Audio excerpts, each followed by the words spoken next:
네, 우리 모두 다 함께 창세기 14장 1절에서 16절 말씀 보겠습니다.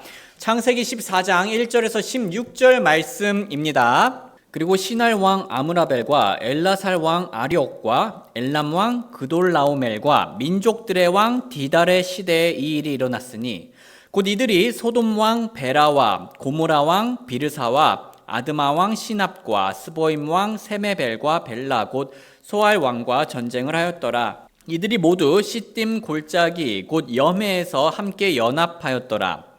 이들이 12해 동안 그돌라오멜을 섬기다가 13째 해에 반역을 일으켰더라. 14째 해에 그돌라오멜과 그와 함께한 왕들이 와서 아스드롯 가르나임에서 르바 족속을, 함에서 수수 족속을, 사벳 기랴다임에서 엠 족속을 치고 또 호리 족속을 그들의 산 세일에서 쳐서 광야 옆에 있는 엘 바란까지 이르렀더라. 그들이 돌아와서 엔 미스밧 곧 가데스에 이르러 아말렉 족속의 온 나라와 하세손 다말에 사는 아모리 족속을 쳤더라. 소돔 왕과 고무라 왕과 아드마 왕과 스보임 왕과 벨라 곧 소알 왕이 나와서 시딤 골짜기에서 그들과의 전투에 참여하여 엘람 왕 그돌라오멜과 민족들의 왕 디달과 시날 왕 아므라벨과 엘라살 왕 아리옥과 싸웠으니 곧 네 왕들이 5 왕들과 싸웠더라. 시딤 골짜기에는 진흙 구덩이가 많았더니 소돔과 고모라의 왕들이 달아날 때 거기에 빠지고 남은 자들은 산으로 도망하였더라. 이에 그들이 소돔과 고모라의 모든 재물과 그들의 모든 양식을 빼앗아 자기 길로 갔더라. 그들이 소돔에 거하던 아브라함의 형제의 아들 롯과 그의 재물도 취하여 떠나갔더라. 탈출한 한 사람이 와서 히브리 사람 아브라함에게 고하니 이는 그가 에스골의 형제이며 아넬의 형제인 아모리 족속 마므레의 평야에 거하였기 때문이더라. 이들이 아브라함과 동맹을 맺었더라. 아브라함이 자기 형제가 포로로 잡혀갔다는 것을 듣고 자기 집에서 태어나 훈련을 받은 종 318명을 무장시켜 단까지 그들을 쫓아갔더라. 그가 밤에 그들을 대적하여 자기와 자기 종들을 나누어서 그들을 치고 다마스쿠스의 왼쪽에 있는 호바까지 그들을 쫓아갔더라. 또 그는 모든 재물을 되찾아오고 또 자기 형제 롯과 그의 재물과 또 여자들과 사람들을 다시 찾아왔더라. 네, 오늘 말씀 주제는요, 활동하는 믿음입니다. 활동하는 믿음. 형제 자매님들, 제가 유학 생활을 할 때요, 제가 다녔던 학교에는 한국 사람 혹은 아시아 사람들이 많이 없었습니다. 그래서요, 제가 마트나 어느 관광지에 가야지 아시아인들을 볼 수가 있었어요. 그런데 저는 아시아인들을 보면서요, 저 아시아인이, 저 동양 사람이 한국 사람인지 쉽게 분별할 수 있었습니다. 제가 무엇을 가지고 분별을 할 수 있었을까요? 바로 옷차림입니다. 왜냐하면 한국 사람들이 옷을 정말 잘 입거든요. 외국에서 그게 되게 눈에 많이 띕니다. 제가 과장하는 게 아니라 진짜 그래요. 이제 거기에 사는 한인분들도 다 느끼시는 겁니다. 전 이게 상당히 흥미로웠는데요. 외국에서 우리나라 분들은요, 별로 그렇게 신경 쓰지 않고 한국에서 입듯이 입은 겁니다. 그런데 그렇게 자연스럽게 입은 옷차림이 자연스럽게 한국인인 걸 드러냈다는 거죠. 저는 우리 그리스도인들도 비슷하게 자신이 누구인지가 자연스럽게 드러날 수 있다고 생각합니다.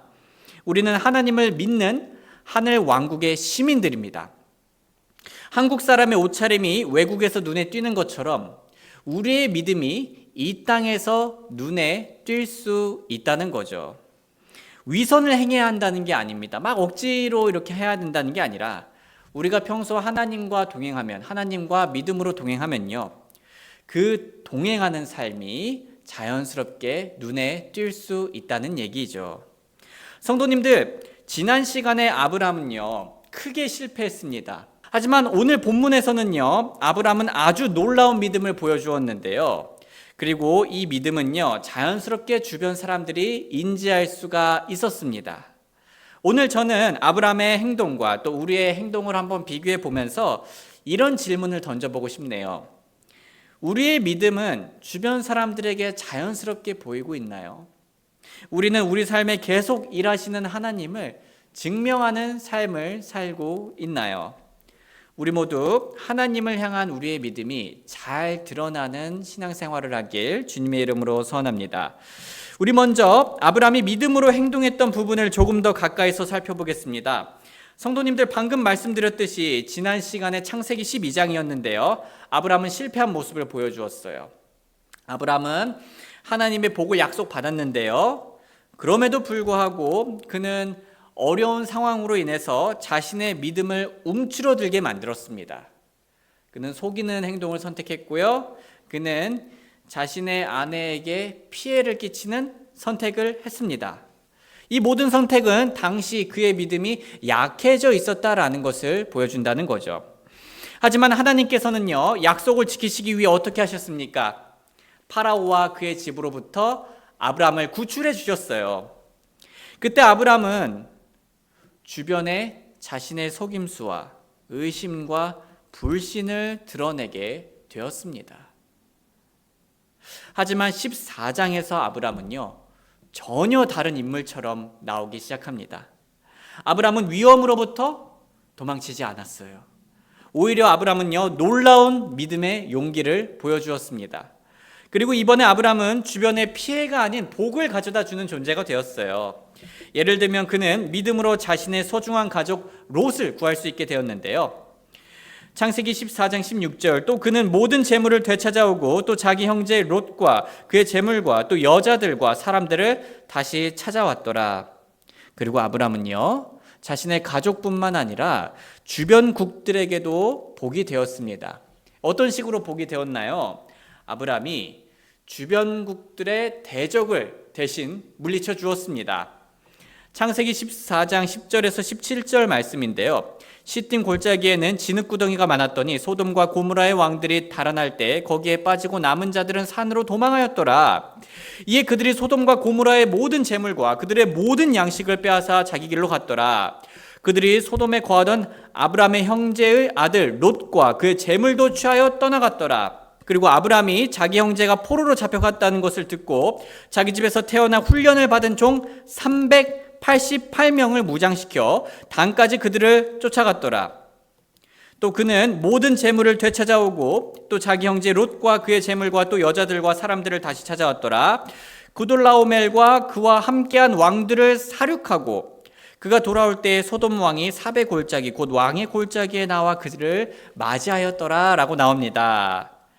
성도님들, 아브라함이 고작 388명을 가지고요, 주변 국들과 싸우려 했다는 건요, 무엇을 보여줍니까?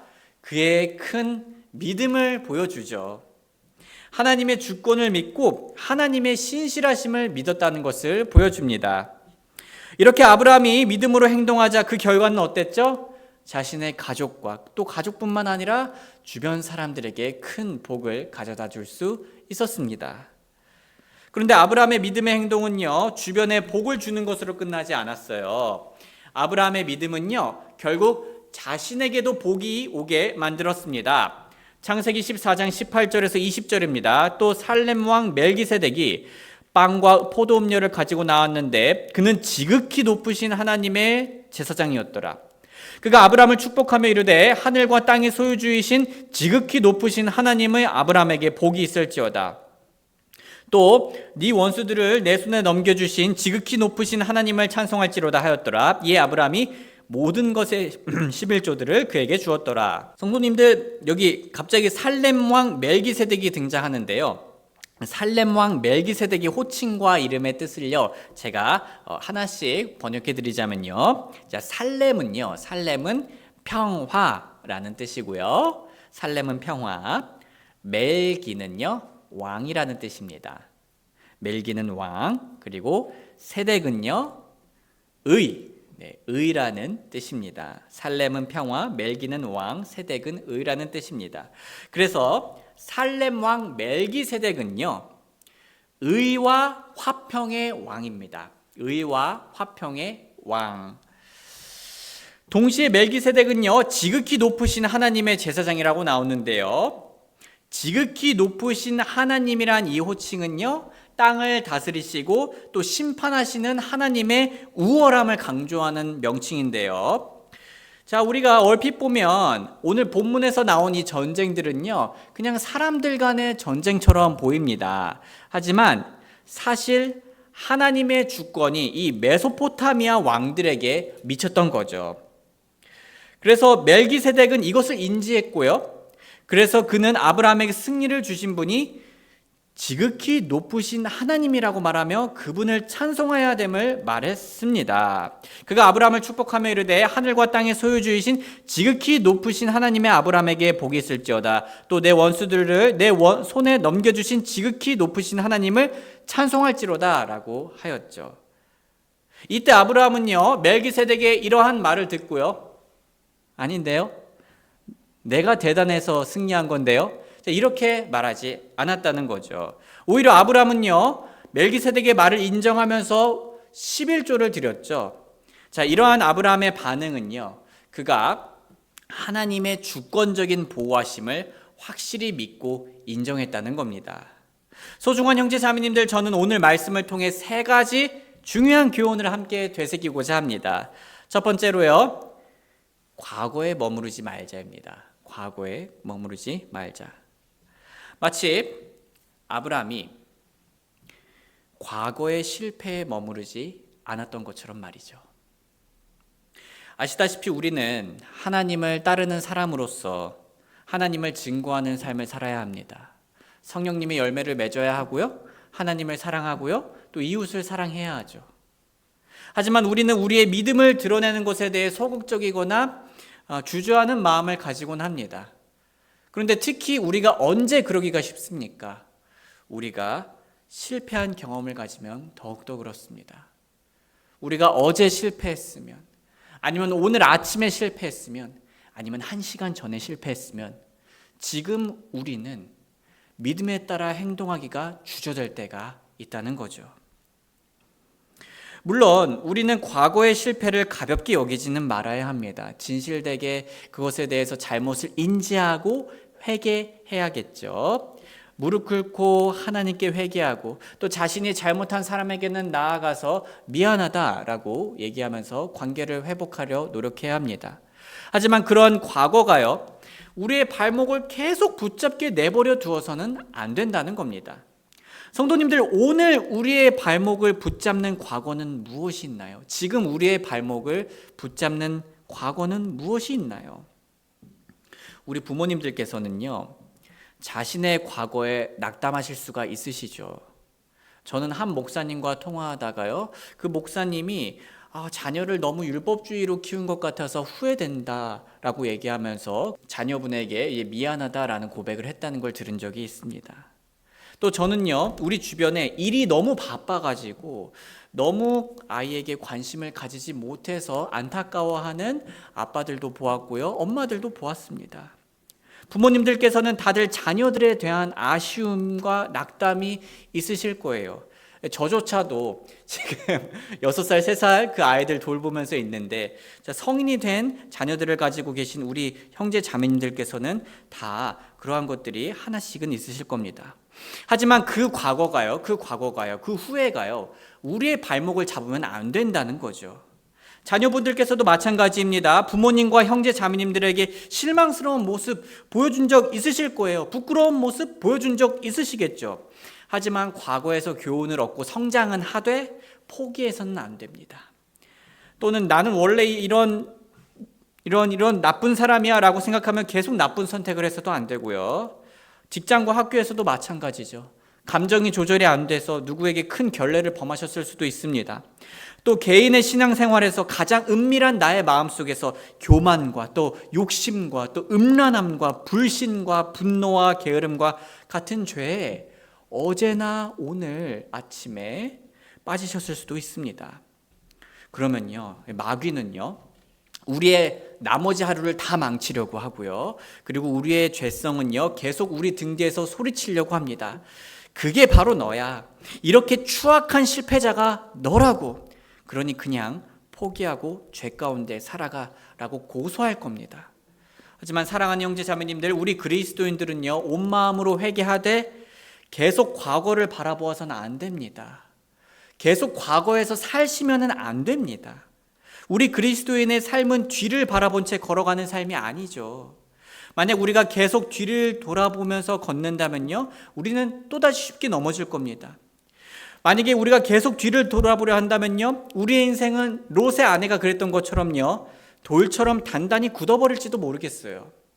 우리 그리스도인의 삶은 뒤가 아닌 앞을 바라보며 걸어가는 삶입니다. 그리고 그 앞에는 누가 계십니까? 우리를 인도하시는 선한 목자 예수님이 계십니다.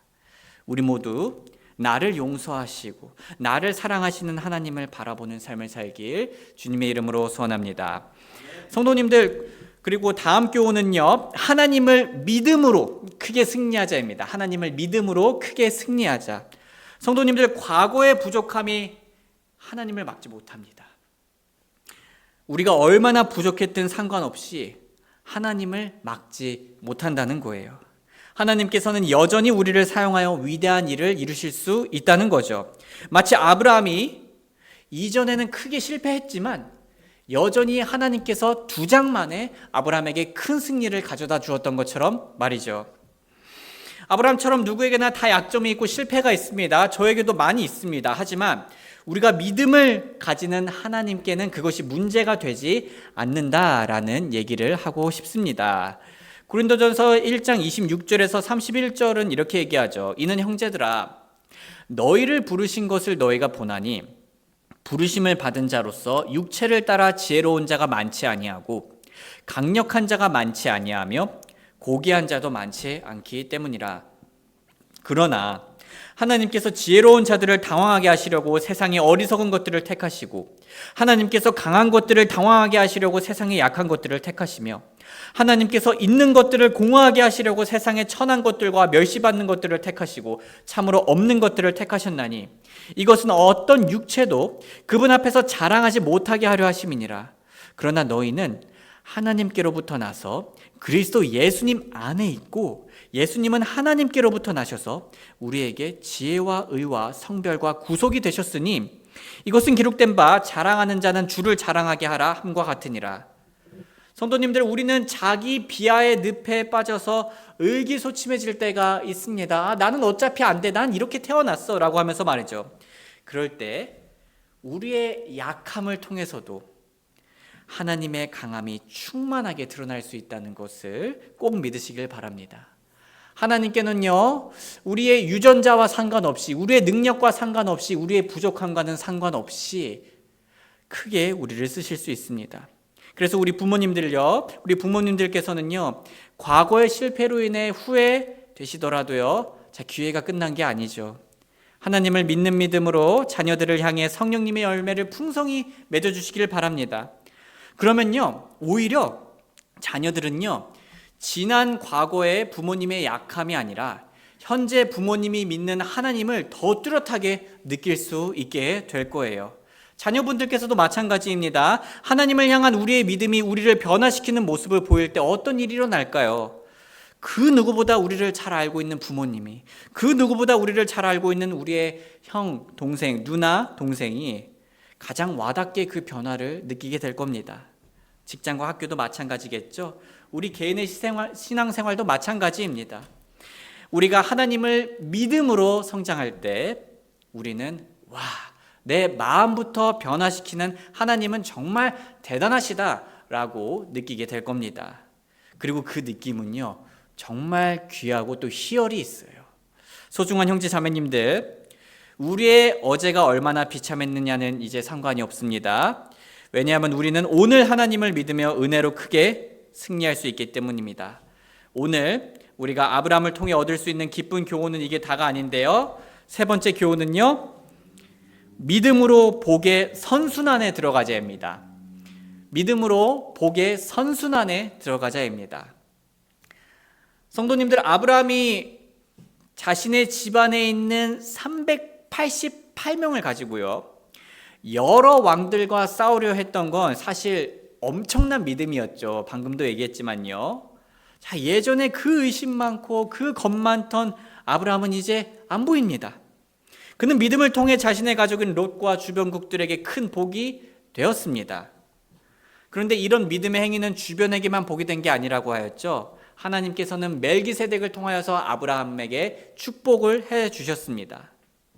즉 아브라함의 믿음의 행위가요, 주변 사람들에게만 복을 주고 멈춰진 게 아니라요, 자신에게도 복을 가져다 준 게 된 거죠. 그리고 아브라함은 축복을 받는 것에서 멈추지 않았죠. 그는 그 누구도 아닌 하나님께서 자신에게 승리를 주신 걸 또 믿었고요. 또 믿음을 보였죠. 그리고 그 믿음을 감사와 함께 11조를 표현을 했습니다. 그래서 아브라함은 계속 믿는 모습을 보여주고요. 계속 믿으면서 복이 이렇게 선순환하는 모습을 보여줍니다. 그는 믿음을 통해 복의 선순환에 빠져 들어간 것입니다. 소중한 형제 자매님들, 우리 모두 이 사실을 믿기를 원합니다. 아브라함이 믿음을 가졌을 때 처음에는 전투라는 어려움이 있었죠. 사실 그냥 어려운 게 아니라 불가능한 전투였죠. 하지만 전쟁은 지극히 높으신 하나님께 속해 있었습니다. 그런 하나님께서는 아브라함의 믿음에 복을 주셨고 주변 사람들에게도 복이 흘러 넘치게 해주셨습니다. 더 나아가 아브라함도 복을 받게 해주셨고요. 직장이나 가정에서 우리 삶에도 동일하게 적용되어질 수 있습니다. 전쟁터와 같은 우리 가정에서, 전쟁터와 같은 우리 직장에서 우리도 믿음을 가질 때 처음에는 순탄치 않아 보일 겁니다. 믿음으로 행한다는 게 불안불안할 때도 있고요. 결코 쉽지가 않습니다. 그리고 어쩔 때는 그냥 어려운 게 아니죠. 믿음에 따라서 내가 직장 생활을 하면, 믿음에 따라서 이 가정에서 생활을 하면은 뭔가 불가능에 가까워 보이는 상황도 있습니다. 하지만 우리의 인생은 지극히 높으신 하나님께 속해 있습니다. 그러니 주권자 하나님을 믿으시며 나아가시기를 응원합니다. 하나님께서는 우리의 믿음에 복 주시고 주변 사람들에게도 복이 흘러 넘치게 해주실 거거든요. 소중한 형제 자매님들, 우리 가정에 믿음의 선택을 할 때 갈등과 어려움이 생기십니까? 하나님께서 결국 우리 가족과 우리에게 복을 주실 겁니다. 우리가 취업에 있어서, 그리고 결혼에 있어서 믿음의 선택을 할 때가 있습니다. 다시 말해 하나님을 가장 우선순위로 두는 믿음의 선택을 할 때가 있다는 거죠. 그럴 때 우리는 초반에 힘들 수가 있습니다. 하지만 하나님께서는 결국 우리와 주변 소중한 사람들에게 그 믿음의 선택으로 인해서 복을 주실 것입니다.